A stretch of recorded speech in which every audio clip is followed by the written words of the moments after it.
যারা কোচবিহারে থাকেন তারা সকলেই এই ভিডিওটা দেখে বুঝে গেছেন এটা কোথাকার ভিডিও। আর যারা জানেন না তাদেরকে বলে দিচ্ছি, এটা হলো কোচবিহারের গুলমোহর। 31st নাইটে এখানে ছিল একটা পার্টি। সেই পার্টিটা কিন্তু বেশ বড় মাপের একটা পার্টি বলা যেতেই পারে। কাপলসের এন্ট্রি ছিল 6,000 টাকা। আগের দিন আমার হাজব্যান্ড গিয়ে টিকিট কেটে নিয়ে এসেছিল। তারপর আর কি, 31st নাইটে সেজে গুজে আমি আর আমার হাজব্যান্ড চলে গেছিলাম এই পার্টিটা এনজয় করতে। কলকাতা থেকে এসেছিল একটা ব্যান্ড, বেশ ভালো গান শুনেছিলাম সেদিন রাত্রে। 90s সমস্ত হিট গানগুলো ওনারা করেছিলেন। আর এটা ছিল একটা থিম পার্টি, বলিউড থিম ছিল। যদিও সবাই 90s বলিউডের মতো সেজে আসেনি, অনেকেই অনেক রকমের ড্রেস পরে এসেছিল।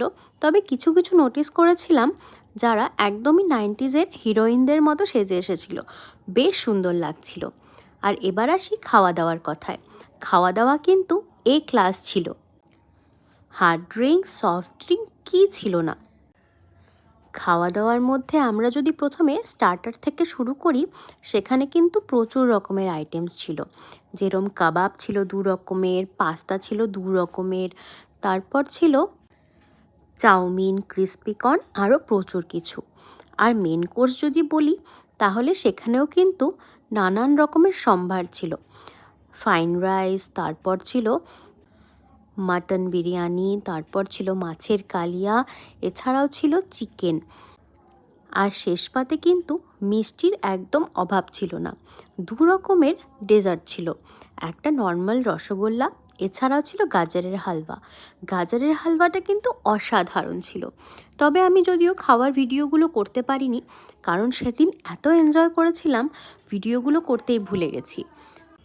আর একদম পার্টির শেষে হয়েছিল আতশবাজি। 31st জমে পুরো ক্ষীর হয়ে গেছিল। এত সুন্দর একটা এত বড় মাপের আয়োজন। আর সবথেকে বেস্ট পার্ট হলো আমার বাড়ি এই গুলমোহর থেকে একদম অল্প কিছু সময়ের ডিস্টেন্সে, তাই পার্টি করে সাট করে বাড়ি। কেমন লাগলো ভিডিওটা অবশ্যই জানাবেন কিন্তু।